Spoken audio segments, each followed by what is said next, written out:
कैसे हैं आप सभी। मैं उम्मीद करता हूं कि आप सभी बहुत अच्छे होंगे। तो इस सीरीज़ को हम कंटिन्यू रखते हैं। आप जानते हैं कि हम बात कर रहे हैं चाइल्ड डेवलपमेंट एंड पेडागोजी के बारे में, जिस पर हम बहुत कुछ पढ़ चुके हैं और तमाम के तमाम वीडियो जो है वो आपको प्ले लिस्ट में मिल जाएगा। हम बात कर रहे हैं चाइल्ड डेवलपमेंट एंड पेडागोजी के बारे में, सीटेट 1 पेपर 1 और पेपर 2 दोनों। तो इससे पहले जो हम वीडियो में जो बात किए हैं उस पर बात किए हैं जो ग्रोथ का जो दो इम्पोर्टेंट टॉपिक था। उसमें था कि मोटर स्किल्स के बारे में, उस पर हम बात किए हैं। मोटर स्किल्स के प्रिंसिपल के बारे में हमने बात किया था मोटर स्किल्स के बारे में, जो दो तरह के मोटर स्किल्स होते हैं, ग्रॉस मोटर स्किल्स और फाइन मोटर स्किल्स। उसके बारे में ग्रॉस और फाइन मोटर स्किल्स दो तरह के प्रिंसिपल्स के बारे में हम बात किया। उसके बाद हमने बात किया था ग्रोथ के प्रिंसिपल। इसमें तीन प्रिंसिपल थे, सेफेलोकोडल प्रिंसिपल, प्रॉक्सिमा डिस्टल प्रिंसिपल और ऑर्थोजेनेटिक प्रिंसिपल। ये तीन तरह के प्रिंसिपल थे।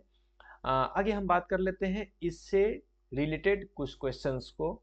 आप भी क्वेश्चंस को देखिएगा, वीडियो को पॉज कीजिएगा और देखिएगा क्या आप बना पा रहे हैं कि नहीं बना पा रहे हैं। आइए क्वेश्चंस को देखते हैं।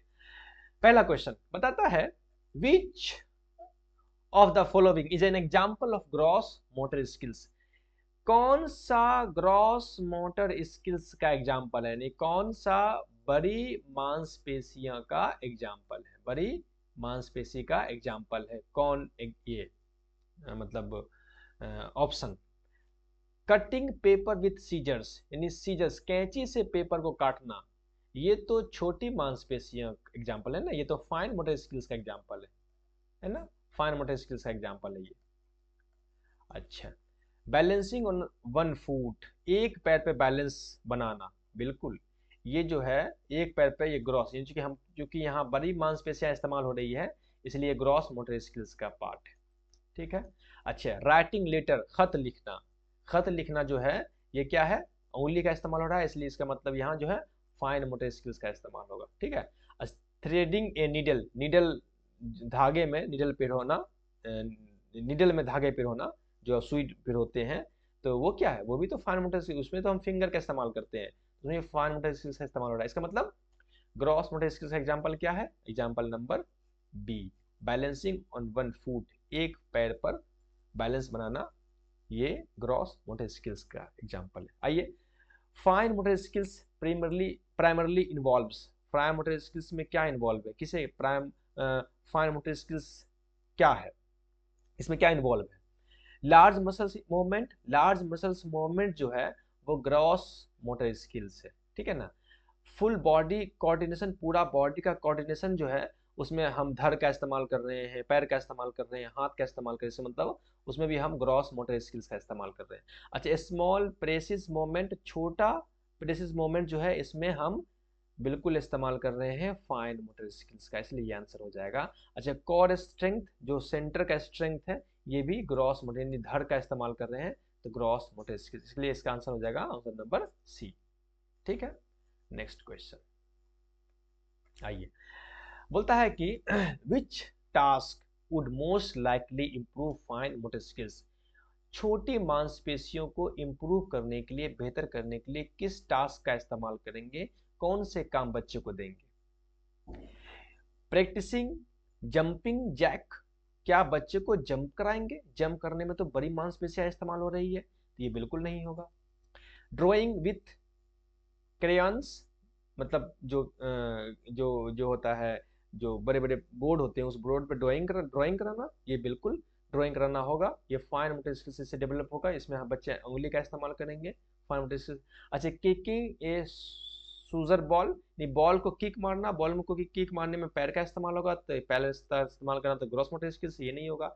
रनिंग इन प्लेस, जगह पर दौड़ना, ये भी नहीं होगा, ये भी इसमें भी पैर का इस्तेमाल, इसलिए इसका आंसर हो जाएगा ड्राइंग, यानी इसमें इससे फाइन मोटर स्किल्स बच्चे का इंप्रूव होगा। नेक्स्ट क्वेश्चन है, gross motor skills are important for activity such as, किस तरह ग्रॉस मोटर स्किल्स में बड़ी मांसपेशियां का इस्तेमाल करें, कौन सी एक्टिविटी उसमें शामिल होगा, जैसे कि ब्रशिंग टीथ, दांत को साफ करना, दांत को साफ करने में तो हम तो उंगली का इस्तेमाल करेंगे ना, हाथ का इस्तेमाल करेंगे ना, तो इससे तो फाइन मोटर स्किल्स बेहतर होगा, ये नहीं होगा, तो ये नहीं होगा।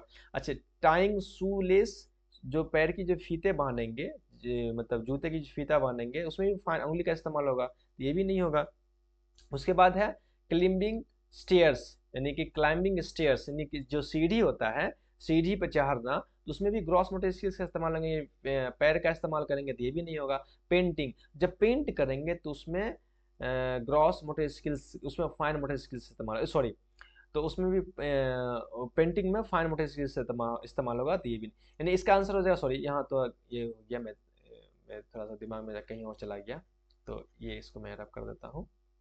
कहाँ गया मेरा भाई? अच्छा अच्छा ठीक है, तो ये हो जाएगा आंसर आपका ये, ठीक है ना। यानी कि ब्रशिंग टीथ, इसमें फाइन मोटर स्किल्स इस्तेमाल करेंगे तो ये आंसर नहीं होगा। टाइंग शूलेस, इसमें भी फाइन मोटर स्किल्स इस्तेमाल करेंगे तो ये भी आंसर नहीं होगा। अच्छा, क्लाइंबिंग स्टेयर्स, स्टेयर जो सीढ़ी पे चढ़ेंगे उसमें पैर का इस्तेमाल करेंगे तो ये आंसर हो जाएगा, इसलिए ग्रॉस मोटर स्किल्स इसमें शामिल होगा। पेंटिंग करेंगे तो ये भी फाइन मोटर स्किल्स से इस्तेमाल होगा, तो ये भी नहीं होगा, इसलिए इसका आंसर हो जाएगा आंसर नंबर सी, ठीक है ना। नेक्स्ट वीडियो, नेक्स्ट क्वेश्चन आइए। अच्छा, द बोल रहा है कि सेफेलोकोडाल प्रिंसिपल, सेफेलोकोडाल प्रिंसिपल आप पढ़े हैं ना पिछले वीडियो में। Cephalocaudal principle describe development that progresses from. Cephalocaudal principle जो है क्या व्याख्या करता है, क्या डिस्क्राइब करता है कि डेवलपमेंट किस प्रोग्रेस में होता है, किस फॉर्म में होता है, किस तरह होता है।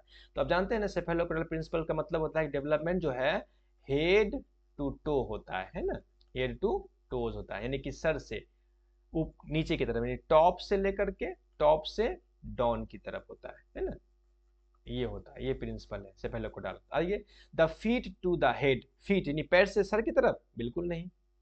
The centre of the body to the limbs, यानी बॉडी के सेंटर पार्ट से होता है, बिल्कुल नहीं। ये तो प्रोक्सिमा डिस्टाल है, ये तो प्रोक्सिमा डिस्टाल है, प्रोक्सिमा डिस्टाल है, तो ये बिल्कुल नहीं होगा। अच्छा, द हेड टू टो, बिल्कुल, head to feet, head to feet यानी कि सर से पांव की तरफ, इसका आंसर हो जाएगा ये। The right side to the left side, ऐसा कुछ नहीं है, राइट साइड से लेफ्ट साइड डेवलपमेंट ऐसा नहीं होता है, इसका आंसर हो जाएगा सेफेलोकोडाल प्रिंसिपल कहता है कि बच्चे का जो विकास है वो हेड टू फीट होता है, यानी कि सर से पांव की तरफ, सर से पैर की उंगली की तरफ, ठीक है।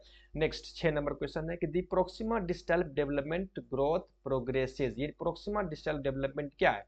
अब जानते हैं ना प्रोक्सिमा डिस्टल डेवलपमेंट क्या प्रिंसिपल है, कौन प्रिंसिपल क्या बताता है, ये बताता है कि बच्चे का विकास जो है वो सेंटर से आउटर पार्ट की तरफ होता है, यानी कि अंदर से बाहर की तरफ। देखते हैं, from the head downward, head downward, बिल्कुल नहीं। हेड से डाउनवर्ड, सर से नीचे की तरफ, ये तो प्रोक्सिमा डिस्टाल है, नहीं सॉरी, ये तो सेफेलोकोडाल है, ये तो सेफेलोकोडाल है, तो ये नहीं होगा, ये तो सेफेलोकोडाल है, तो ये नहीं होगा। अच्छा, from the core to the extremities, बिल्कुल कोर से एक्सट्रीमिटीज यानी केंद्र से बाहर की तरफ, इसलिए इसका आंसर ये होगा। From the extremities to the core यानी बाहर से अंदर की तरफ, बिल्कुल बाहर से अंदर की तरफ नहीं होता है। From the feet to upward यानी पैर से ऊपर की तरफ, पैर से ऊपर की तरफ भी नहीं होता है, इसलिए इसका आंसर हो जाएगा कोर टू द एक्सट्रीमिटीज, केंद्र से बाहर की तरफ। नेक्स्ट क्वेश्चन, चलिए, बोलता है कि which of these examples best illustrate cephalocaudal development, कौन सा एग्जाम्पल है जो सेफेलोकोडाल डेवलपमेंट को अच्छे से एक्सप्लेन करता है। सेफेलोकोडाल मतलब, सेफेलोकोडाल मतलब सर से पांव की तरफ, यानी सर से पांव की तरफ, ठीक है ना, पांव की तरफ विकास।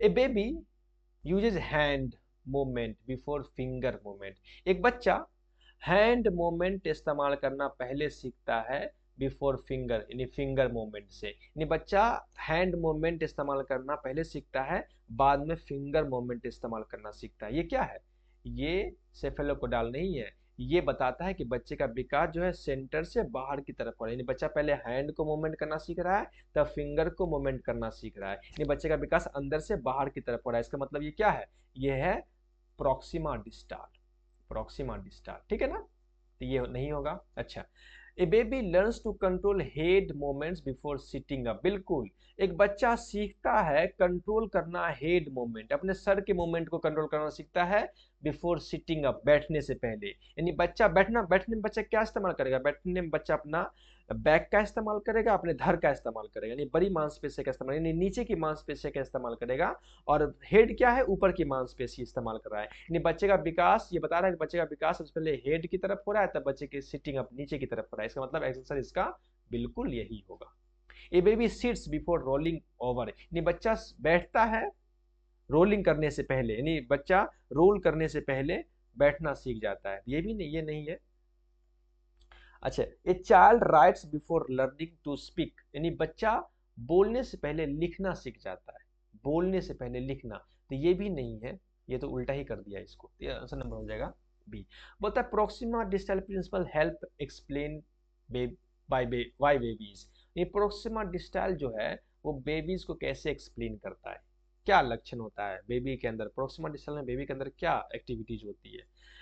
द प्रोक्सिमा डिस्टल में जानते हैं ना, इसका सीधी पॉइंट है सेंटर डेवलपमेंट कैसे होगा, सेंटर से आउटर पार्ट की तरफ, सेंटर से आउटर पार्ट की तरफ, ठीक है ना। Can control their arms before their fingers, बच्चा अपने आर्म्स को, अपने बाजू को कंट्रोल करना सीखेगा बिफोर फिंगर, यानी उंगली से पहले, बिल्कुल सही है। कैन कंट्रोल देयर आर्म्स, बच्चा अपने आर्म्स, बाजू को पहले कंट्रोल करेगा बिफोर फिंगर, यानी फिंगर के कंट्रोल करने से पहले बच्चा आर्म्स, बाजू को कंट्रोल करना सीख जाता है। यही तो है प्रोक्सिमा डिस्टल। आर्म्स क्या है, अंदर का हिस्सा, अब उंगली का है बाहर का हिस्सा। अच्छा, can roll over before crawling, बच्चा जो है रेंगने से पहले रोल करना सीख जाता है, ये भी नहीं होगा। अच्छा, can speak before the understanding words, बच्चा वर्ड समझने से पहले बोलना सीख जाता है, ये भी नहीं होगा। अच्छा, develop control over their feet before their head, यानी बच्चा जो है अपने पैर को कंट्रोल करना पहले सीखता है, बाद में सीखता है हेड को कंट्रोल करना, ये तो बिल्कुल अपोजिट है, ये भी नहीं होगा। बच्चा पहले हेड को कंट्रोल करना सीखता है, तब फीट को कंट्रोल करना सीखता है, तो ये तो यहाँ तो अपोजिट कर दिया, यहाँ बोल दिया क्या कि बच्चा जो है पहले फीट को कंट्रोल करता है, तब हेड को कंट्रोल करना सीखता है, ये भी नहीं होगा, इसलिए आंसर इसका हो जाएगा ऑप्शन नंबर ए। ठीक है, तो इस तरह से आप इस टॉपिक को और अच्छे से समझ गए होंगे। अब अभी जो मैं हमने आपके सामने में बात किया वो अभी जो हम आपके सामने में बात कर रहे हैं, वो बात किया हमने आपके सामने में मोटर स्किल्स के बारे में, है ना, मोटर स्किल्स के बारे में। और उस मोटर स्किल्स के एग्जांपल्स दिए, दो तरह के मोटर स्किल्स हैं, एक है ग्रॉस, एक है ग्रॉस, एक है फाइन, है ना। फाइन मोटर स्किल्स में बच्चे शरीर का छोटा मांसपेशियां शामिल है, उंगली है, पैर की उंगली है, आंख है। और ग्रॉस मोटर स्किल्स में बड़ी मांसपेशियां शामिल है, जैसे कि हाथ, पैर, धड़, ये बड़ी ग्रॉस मोटर स्किल्स है। फिर हमने बात किया प्रिंसिपल ऑफ ग्रोथ, प्रिंसिपल में मैंने बात किया पहला प्रिंसिपल है सेफेलोकोडाल, सेफेलोकोडाल। दूसरा प्रिंसिपल है प्रोक्सिमा डिस्टल, प्रोक्सिमा डिस्टल। तीसरा प्रिंसिपल है ऑर्थोजेनेटिक, है ना। तो सेफेलोकोडाल क्या क्या बताता है, सेफेलोकोडाल बताता है कि बच्चे का विकास जो है वो टॉप, ऊपर से डाउन, नीचे की तरफ होता है, पहला बात। दूसरा बताता है बच्चे का विकास जो है वो टॉप डाउन, ऊपर से नीचे, यानी कि हेड टू टो, यानी पहले बच्चे का विकास, सर विकास करता है, तब उसका टो यानी पैर की उंगली विकास करती है, ये प्रिंसिपल है। प्रोक्सिमा डिस्टल बताता है क्या बताता है, बच्चे का पहले सेंटर पार्ट विकसित करता है, केंद्र, तब जाकर के आउटर पार्ट डेवलप करता है, ठीक है ना। और ऑर्थोजेनेटिक क्या बताता है, ऑर्थोजेनेटिक प्रिंसिपल क्या बताता है इसमें कि बच्चे का पहले ग्रॉस मोटर स्किल्स डेवलप करता है, बच्चे का पहले बड़ी मांसपेशियां डेवलप करती है, तब जाके के फाइन मोटर स्किल्स डेवलप करती है, छोटी मांसपेशियां डेवलप करती है। तो आई होप इस मोटर स्किल्स और प्रिंसिपल ऑफ ग्रोथ को आप अच्छे समझ गए होंगे। नेक्स्ट वीडियो में हम बात करेंगे दूसरे टॉपिक पर, तब तक के लिए बने रहें, वीडियो देखते रहें, नोट बनाते रहें। फिर मिलते हैं नेक्स्ट वीडियो में, तब तक के लिए अपना ख्याल रखें। Okay, bye.